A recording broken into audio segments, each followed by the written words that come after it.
Hello, good evening again sa Bunja Gaming na nagbibigay ng tips and guides para sa mga naglalaro ng Nightcrawls. Now, pag-usapan po natin ngayon yung Creed and yung Insignia. Alright, pag-usapan po natin yung dalawang yon. So, number one, ano po ba yung Creed? Creed Inheritance. So, click po natin to. So, Creed Inheritance allow you to select and increase stats that match your class. Okay, tandaan nyo po you can obtain a Nightcrawls Creed point every time your character levels up. Okay. So, ako po, ito po yung una ko naging mali rito sa, hindi naman actually mali, pero because I'm exploring the game. So, nung unang pumasok ako dito, number one po pala, mage po pala yung aking character. So, unang-unang tinignan ko, saan ko ba ilalagay agad yung creed points ko. So, yung creed points kasi lalabas po yan around level, kung hindi ako nagkakamali, correct me if I'm wrong, lalabas po yan around level 36, parang mga ganun po. Lalabas yung creed nyo. Now, ang nilagyan ko po agad is spirit. So, isa-isay natin kung ano-ano ba tong mga to. So, of course, kapag ikaw ay nasa dual damage, may makita kayo dyan. Ang strength po, madadagdagan yung melee ACC, melee damage, melee crit, damage red negation. Ang dexterity naman, of course, ito yung mga archer, range ACC, range damage, range crit, and crit damage. Sa intelligence naman po, magic ACC, magic damage, magic crit, and skill damage. Now, dito sa right side naman po natin dito, may tinatawag tayong endurance. Ano naman ito? Ito yung nagpapakunat ng character natin. Damage reduction, crit resistance, skill damage reduction, and crit damage reduction. I think this is good for cleric na magbabap siya or ano talaga kasi syempre siya yung uunahin kapag nagkaroon na ng gera dito. And then, meron tayong spirit dito, max MP, MP regen, skill speed, MP cost reduction rate. And last but not the least, yung vitality natin. So, ako po, konting kwento, nung nag-start ako rito, ang ginawa ko, hinati ko yung creed points ko sa intelligence tsaka sa spirit. Kasi nakita ko rito, MP regen.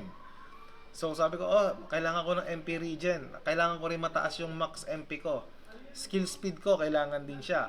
Pero, guys, eto hindi ko naman kailangan gawin nyo to or sundan nyo. Mas naging okay yung intelligence kasi sabi ko nga po sa inyo, sa larong to, ang una nyong poproblemahin is yung ACC nyo o yung accuracy nyo. So, dito sa intelligence po, meron na siyang magic ACC, magic damage, magic crit, and skill damage. So, dito ko muna binuhos lahat yon yung aking creed points. And then, sigurado yan, in time, malalagyan ko rin tong spirit na to.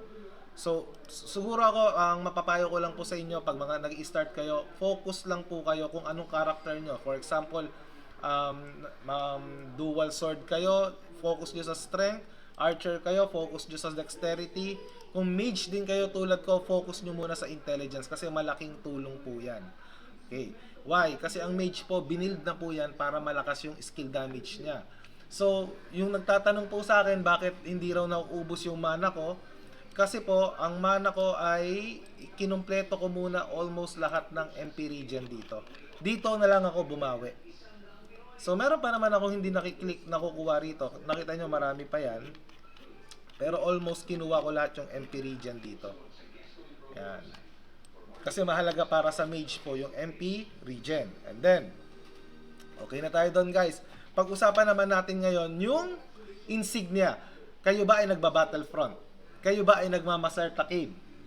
Guys, mahalaga po ang insignia. Okay. Pakita ko po sa inyo yung insignia. Pero bago yon, bakit kailangan nyo mag-loots kailangan nyo mag-battlefront, kailangan nyo magmaserta? Kasi yung iba sinasabi nila, sige dito na lang ako mas sa ibang medyo ako mag-AFK, tawag doon, iwanan ko na lang yung character ko doon, at least nakakuha pa ako ng pwedeng ibenta sa Pandayas. So, bakit Battlefront ang sinasabi kong kailangan nyo doon mag-AFK kung kayang-kaya nyo naman na iwanan na doon ng 1 hour, 2 hours, double check nyo na lang siya kung hindi kayo busy. Kasi po, may tinatawag tayong insignia points, guys. Yung insignia points, lalabas po yan dito sa ranking. Yan. So ngayon po ako ay rank 1,116. Diba? So huli na ako eh. So nahuli na ako, nalaman ko lang to nung last 2 weeks yon nung nakita ko tong may ganito. Of course, bago pa lang po ako, kaya nga po sinasabi ko, at least kahit yung mga mag-i-start pala maglaro nito, at least makatulong na agad tayo. Kasi may benefits po ang distinction insignia.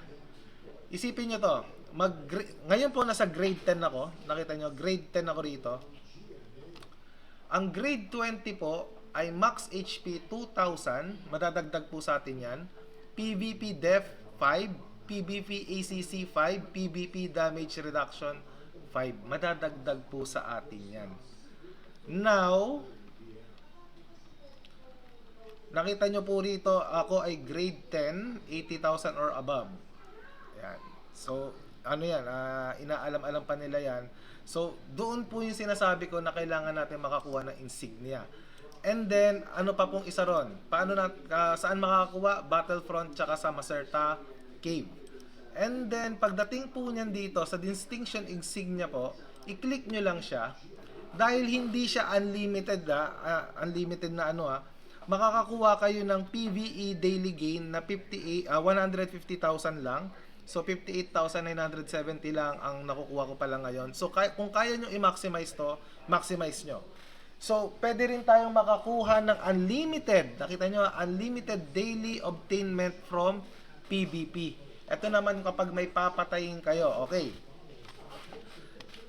So, sa video na to, let's go PvP. Tingin ko naman, kaya na ng character natin. So, sino papatayin natin? Yung mga level 30 lang siguro. Yung mga bot. Okay, so mga bot lang tayo. So, balik tayo rito. Punta tayo sa Macerta Cave. Bakit sa Macerta Cave? Of course, marami ritong mga bot. Okay.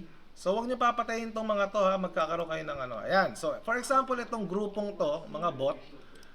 So, parang ang gawin natin, patayin natin yung isa. Okay. Check natin kung ilan makukuha natin insignia dito.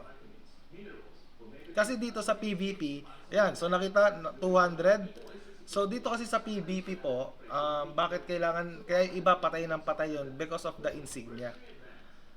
Kasi may makukuha kay insignia kaysa doon sa paisa-isang monster. Pero of course, dito sa Macerta Cave, minsan isang oras na lang to. Parang sa akin, isang oras na lang. Pinapakita ko lang po sa inyo na ayan, may dalawa kami pumapatay. Ayan. So assist lang ako ron, wala siyang insignia. Click natin, si Yakuza, pumapatay din siya. So nawala. So nakita nyo naman mga bot. Pwede rin kayo, kaya iba rito ay kung kaya nyo mang PK para sa insignia points, gawin nyo. Pero of course, nag-maintain tayo rito ng healthy community. Okay, click natin yan. Ayan, nakita nyo yung mga bot. Sabi ko nga, ang pinaka the best lang dito siguro yung yung gawin nila na pag inatake, bawal mag-TP agad. Kahit 5 seconds lang. Kasi nadaya no? Tingnan nga natin, totoo ba to? Tao ba to? Parang hindi rin no? Demon. Parang hindi niya pinapansin, no? Click nga natin. Ewan ko rito. Ba't hindi ako pinapansin ito? Inatake tayo nito. Ayan. Dalawa sila, guys. Diba? Tingnan natin. Yan. So, itong pyro, ginagamit ko lang to minsan kapag PvP rin. Ayan. So, masakit yung isa. Doon tayo kay Demon. Baka mas malambot siya. At least, totoong tao, diba? Ito yung sinasabi ko. Kapag mag-PvP, hindi siya bot, lumalaban. Makita mo kung okay na rin ba yung character mo. Ito yung sinasabi ko, guys. Bakit inuna ko yung damage reduction. Kasi, number one, para makapag-sustain tayo dito. Diba? Masusustain natin siya. Diba? Iyak siya ngayon. Takbo! Okay. Sige.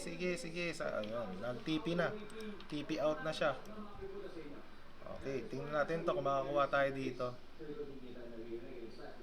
And then, number one po, wala rin tayong insignia doon. Number one, bakit tayo nagpi-PvP? May makukuha rin tayo dyan na achievement. Itong adventure, ito, defeat 200 characters. Magkakaroon tayo niyan. Okay. Ang daming bot, no? So, ito naman ang nagustuhan ko dito. Dahil maraming bot, pwede ka pumatay na pumatay. Para sa adventure points mo rin siya. Alright, ito. Totoo ba to? Totoong tao ba o bot? Bot din to, no? Ubusin natin sila ayan. Ubusin natin sa isa-isa lang.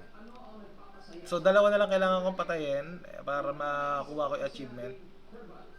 Nawawala sila no? Yun nga sabi ko, sana may 5-second rule. Ayun, totoong tao yun. 5-second rule na bawal mag-TP. Pwede naman tumakbo eh. Teka lang, bakit nagkaroon pa ako ng ganito? Naka-atake yata ako ng kakampi. So guys, magkakaroon kayo ng bungo rito kapag naka-atake kayo ng ka-server nyo. Yan. So 200 ulit yon. Check natin to. Isa na lang naman kailangan natin. Matay na. Lesty 59. Nice. Diba? Achievement, come at me. Complete. Defeat 200 characters. So, wala tayong nakuha insignia doon, but it's okay. Natapos naman natin yung isa sa mga adventure quest natin. Yan.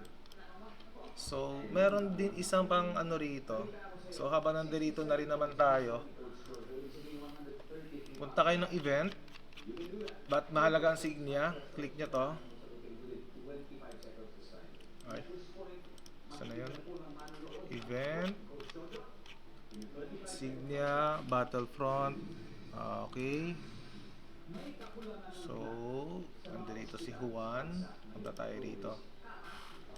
Kasi nabibili po yan.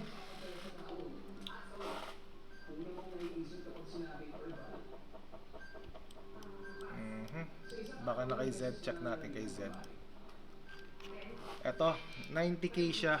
So, gustuin ba natin to? Def plus 3, dual damage plus 8. Now, hanggang 514 siya. 514. Maganda ba siya? Okay, sa akin hindi ko na siya bibilin. Kasi hanggang May na lang naman yun. Isang buwan na lang. So, yun lang guys. Maraming salamat po. Sana nakatulong ulit ako sa inyo.